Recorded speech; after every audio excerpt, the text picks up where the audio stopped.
नमस्कार दोस्तों, आज है 15 तारीख और किट्टू का दूसरा इंजेक्शन लगने वाला है। तो जा रही वो इंजेक्शन लगवाने के लिए। जाओ इंजेक्शन लगवा के आओ। अब कैसी हो तुम? सब जानना चाहते हैं। अच्छा फील कर रही हो? नहीं, कल रात से नहीं कर रहे हैं। क्यों, क्या हुआ? पता नहीं। जाओ। तो डॉक्टर नीचे ही बैठती हैं, मैं भी आप लोग को दिखाता हूँ। जाएगी इंजेक्शन लगवा, चली जाएगी। डबल मास्क लगा के जा रही है अपनी बच्ची। जाओ जल्दी आना। देखो जा नहीं रही है, वहाँ खड़े होकर मस्ती कर रही है। और जैसा कि आप लोगों को पता है, ये है सोनाक्षी जायसवाल। कैसे सोनाक्षी? क्या? एज यूजुअल, जैसे भाभी जी हमेशा लेटी रहती हैं अपनी पोजीशन में है। भाभी जी कैसे हो? तबीयत नहीं सही। आइए देखते हैं किट्टू जायसवाल जी को। वो जा रही हैं किट्टू जी। डॉक्टर साहब की गाड़ी है, खड़ी है नीचे। गई हमारी किट्टू जी इंजेक्शन लगवाने। टाइफाइड का जो उनका दूसरा इंजेक्शन लगेगा। A few moments later. पैरों, तुम्हारे पैरों की आवाज़ खट खट खट खट करके आ गई, हमने सुन ली। आ जाओ, लगा ली दवाई। हाँ। ये क्या है? सुबह शाम पीना है। खांसी का, एनर्जी के लिए। जो पेट साफ नहीं हो रहा था। अच्छा चलो आओ, मास्क निकाल लो, अच्छे से सैनिटाइज करो अपने आप को। बोलिए किलो का जूस मत पीजिएगा, कुछ नहीं होता उससे। क्यों? उसको पीते थे इसलिए लगता था मेरे गले में कुछ अटका हुआ है। तो किलो का जूस नहीं पीना है। सैनिटाइजर कहाँ है?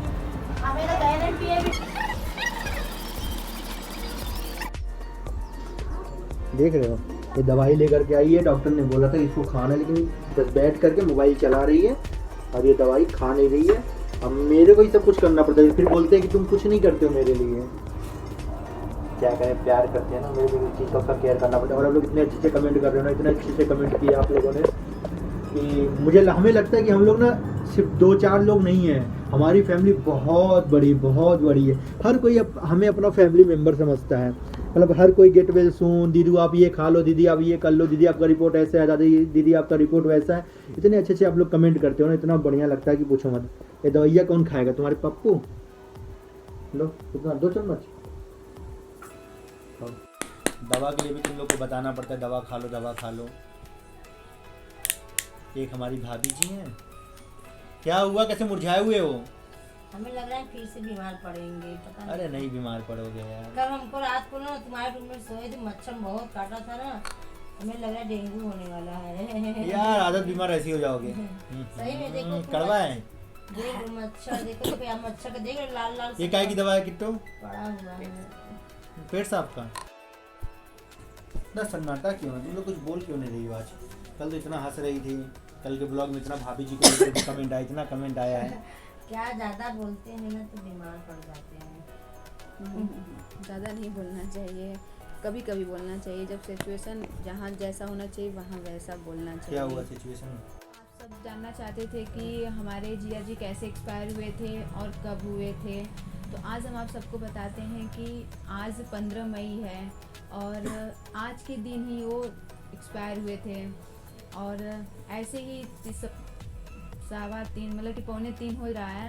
तो यही टाइम था कि जब हम लोगों को इन्फॉर्मेशन आया था और वो BHU में एडमिट थे। तो BHU से पता चला कि सब लोग कॉल किए कि मतलब यही समय था कि जो, और यही समय यही दिन था और उस टाइम ऋषभ पेट में था। हमारा तो हालत बहुत ख़राब था उस समय। सब गए थे, हम नहीं जा पाए थे क्योंकि आज उनको 4 साल हो गए। 4 साल कैसे बीत गए वो पता नहीं चला है। इतना जल्दी 4 साल बीत गए। और सबसे पहले तो स्टार्ट से बताते हैं हम आपको कि हमारे भाई की शादी थी मार्च में। अप्रैल में, पहले मार्च में ही थी ना, पता नहीं। मार्च में शादी थी। तो फिर हम उस टाइम दिल्ली में आए थे और दीदी मेरी मुंबई में थी। और फिर वो उधर से नहीं आ पाई, इधर से हम भी नहीं जा पाए थे। तब मेरी मम्मी शादी को डेट कैंसिल करा के तब अप्रैल में शादी रखी थी कि चलो मार्च में उधर वो भी नहीं आएंगी, ये भी नहीं। मेरी जीजी की तबीयत ख़राब था, इसकी वजह से उन्होंने कैंसिल करा दिया कि चलो अरे तब तक ठीक हो जाएगा, तब अप्रैल में कर देते हैं। तो अप्रैल में शादी रखा गया। फिर अप्रैल में मतलब कि तबीयत धीरे धीरे बढ़ता चला गया, ख़राब होता चला गया। तो फिर मेरे भाई की शादी थी और मेरे भाई लेने गए थे उनको मुंबई लेने के लिए कि दीदी कैसे आएंगी, जिया जी बीमार हैं, हम उनको लेकर आते हैं। तो रास्ते में वो समझ लीजिए रात दिन उनको बुखार था, मतलब हल्का फुल्का बुखार था। उन्होंने वहाँ मुंबई में थोड़ा बहुत ऐसे चेकअप करा लिया। दीदी बोल रही थी कि चलो आप कोई अच्छे हॉस्पिटल में ब्लड चेक करा के दवा ले लो, ऐसे दवा मत खाओ, लेकिन वो सुने ही नहीं किसी का। ऐसे ही दवा खाते गए। जब बीमार पड़ गए, ट्रेन में भी बहुत ज़्यादा समझ लीजिए पूरे भैया मेरे और दीदी पट्टी पे पट्टी, दवा पे दवा दे रही हैं पूरे ट्रेन भर में। हम जैसे घर पे आए वैसे ही उसी दिन वो एडमिट हो गए भदोई में। हमारे यहाँ एक जीवन दीप है ना, जीवन दीप ही था, वहाँ पे वो एडमिट हुए थे। जिस दिन आए थे उसे, मेरे भैया की शादी 17 अप्रैल को था और वो 13-14 अप्रैल को वो एडमिट हुए थे, उसी दिन से। और फिर उसके बाद वो शादी में भी नहीं आए थे, और ना दीदी मेरी आई थी।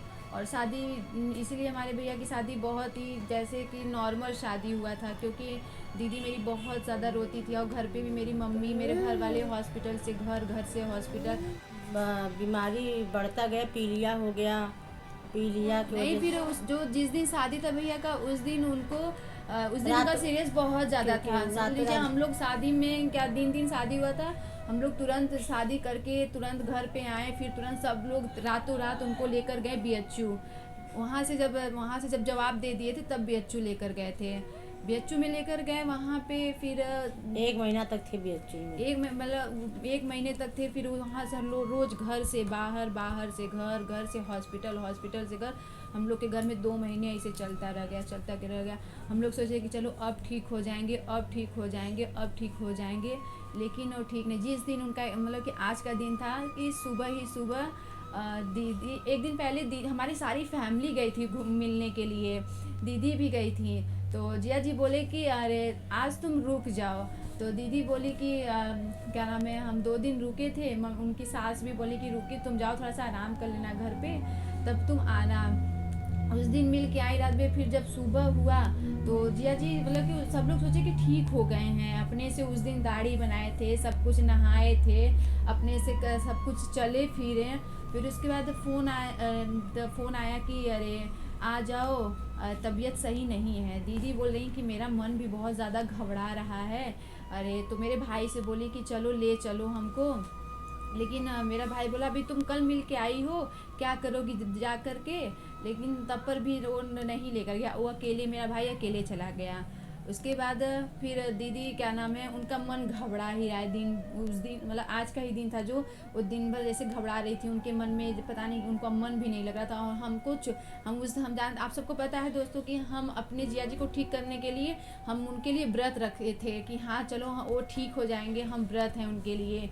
तब उस दिन हम व्रत थे, उस दिन सोमवार का ही दिन था। और उस दिन सोमवार का ही दिन था। और उसके बाद जब दीदी हमको बुलाई, हम उनके पास गए तो बोली कि मेरा मन नहीं लग रहा है, हम जा रहे हैं हॉस्पिटल, किसी को नहीं बताएं। हमसे बोले कि तुम किसी को मत बताना, तो हम किसी को नहीं बताएं। हम कहे तुम अकेले कैसे जाओगी, कहीं नहीं मेरा मन नहीं लग रहा है, हम जा रहे हैं। वो हमको बोले हैं कि तुम छेना लेकर आना, हमको कल बोले थे। तो वो गई, जब वहाँ से चली गई, फिर मेरी मम्मी आई तो मम्मी सब लोग कह रही हैं कि कहाँ है, मेरी पिंकी नाम है। तो सब लोग बोले कहाँ है, तो हम कहे कि वो चली गई। तो मेरी मम्मी कहीं बताओ, इतने लोग घर में हैं, तुम क्यों उसको अकेले छोड़ी जाने के लिए। क्योंकि वो बनारस इतना बड़ा है और BHU भी इतना बड़ा था कि उनको अकेले जाने के लिए सब लोग मना कर रहे थे। वो अकेले चली गई। फिर वहाँ से यहाँ पे इन लोगों को सबको पता था, लेकिन हमें नहीं पता था, और मम्मी को नहीं पता था, मेरी दीदी को नहीं पता था। और शायद इन लोग के पास खबर आ गई थी कि वो एक्सपायर हो गए, अरे नहीं रह गए। फिर उसके बाद सब वो पूरे घर वाले, जब मम्मी मेरी आई तो तुरंत सबको भेजी कि जल्दी जल्दी जाओ, देखो कहाँ गई है, इस हालत में गई है, कहाँ गई है, उसको अकेले क्यों इस हालत में छोड़े हो। फिर उसके बाद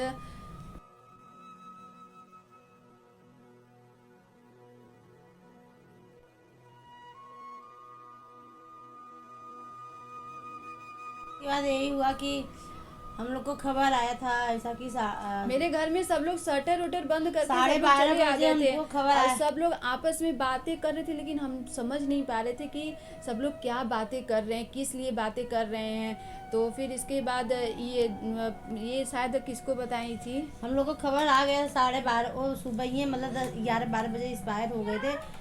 उनकी सास उनको फ़ोन करके बुलाया कि तुम चली आओ, लेकिन बताई नहीं थी, वो ख़त्म हो गए थे। नहीं, तब उनका तबीयत थोड़ा डाउन डाउन था। तब वो गई, बस में ही थी, रास्ते में ही थी। मम्मी स्कूल से आई, और यहाँ से सब मेरे हमको चिल्ला रहे तुम नहीं रोके। हम क्या रोके, हमारा तो खुद ही तबीयत में, बाबू पेट में था, मेरा भी तो सीरियस केस एकदम था।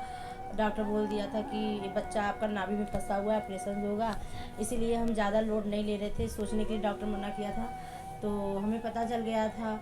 और मैं ये सोचती थी मैं कैसे मम्मी को बताऊं, घर वाले को बताऊं। सबको घर में पता था, लेकिन हमें भी नहीं पता था। और जब हमें पता चला, जब 3 बजे हम बोले कि फ़ोन अपने भाई को फ़ोन किए, हम बोले कि अरे भैया जीजा का तबीयत अब कैसा है। जब वो रो कर बोलने लगा कि अब जीजा नहीं रह गए।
चलो बताओ, अब ऐसे याद कर करके तो इंसान को ज़िंदगी भर रोना हो जाता है।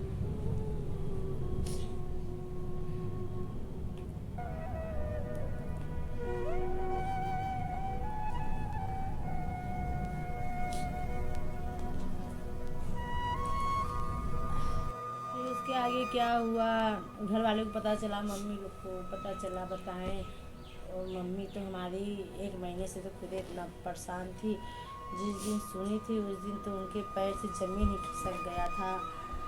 खूब रोने लगी, फटाफट फटाफट फटाफट सब लोग घर में सब रोने लगे। और एक तो भाई का शादी हुआ था, नई बहू आई थी। मतलब कि उस समय उनके ऊपर इतना बोझ था कि उनको समझ में नहीं आ रहा था हम कहाँ किसको संभालें, क्या करें क्या ना करें। जो छोटा लड़का था 4 साल का था और बड़ा लड़का 8 साल का था। और बहुत बड़ा दुख हुआ लोगों को। और ऊपर से घर में शादी हुई थी, सब लोग बोलने लगे यार नई नई बहू आई हैं, इनके घर में इतनी बड़ी विपत आ गए। ऐसा नहीं सोचना चाहिए। वो तो ऑलरेडी पहले से बहुत बीमार थे, बहुत ज़्यादा बीमार थे। सोचो कि वो भी बीमार थे, उनको जाना था, सब कुछ मतलब बिता कर ही गए। शादी भी बीत गई, सब कुछ अच्छे से बीत गया, तब वो गए। अगर शादी से पहले गुजर जाते तब दिक्कत ज़्यादा प्रॉब्लम होती। डिलीवरी बिल्कुल पास में थी। 15 तारीख को जीजा मेरे एक्सपायर हो रहे हैं और 20 तारीख को ऋषभ मेरा मतलब पैदा हुआ। 20 तारीख को नहीं, 21 तारीख, 20 को एडमिट हो गए थे, 21 को हुआ। हमारे ससुरा से इतने अच्छे हाथे काटे थे, मतलब कि शरीर बिल्कुल उनका स्वस्थ था।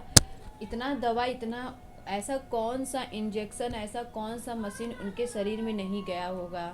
समझ लीजिए इतना खतरनाक मशीन उनके अंदर जाता था। लोग, मेरा भाई समझ लो था कि जो उस पूरी समझ लीजिए जब तक वो एडमिट थे तब तक पूरा वो दिन रात वहीं पे था। बहुत मेरा भाई सब हेल्प किया था उनका। शरीर एकदम काला हो गया था, एकदम काला। दिन भर में 4 बार ब्लड टेस्ट होता था, तो जब शरीर में से 4 बार खून निकलेगा तो खून तो खत्म। ऐसा कौन सा ब्लड टेस्ट, ऐसा कौन सा चीज नहीं था जो उनका टेस्ट नहीं हुआ था। ओनली केवल बुखार था। बुखार से वो मेडिकल से दवा लेकर आते थे, खाते थे, और दवा का बन गया इन्फेक्शन, सीधे बन गया पीलिया बन गया। उनको सब घर पे बुला रहे थे। अगर घर गांव चले जाते तो उनके साथ ऐसा नहीं होता। जब खून एकदम पानी बन जाता है तो जानते हो फिर बहुत मुश्किल इंसान बचता है। ये छोटे छोटे बच्चे हैं, कैसे दीदी रहेंगी। अभी तो उन लोगों का मतलब अगर किसी के मतलब कि एक बार होता है ना कि इंसान पापा अगर किसी के नहीं रहते तो कैसा ज़िंदगी उसका कैसा होता है, आप लोग समझ सकते हैं। अगर वो लोग देख अभी भी एहसास करते हैं कि काश मेरे भी पापा होते, हम लोगों को भी कोई प्यार करने वाला होता। हम इनसे बोलते हैं कि देखिए उन लोगों को नहीं है, लेकिन आप उन लोगों को माना करिए।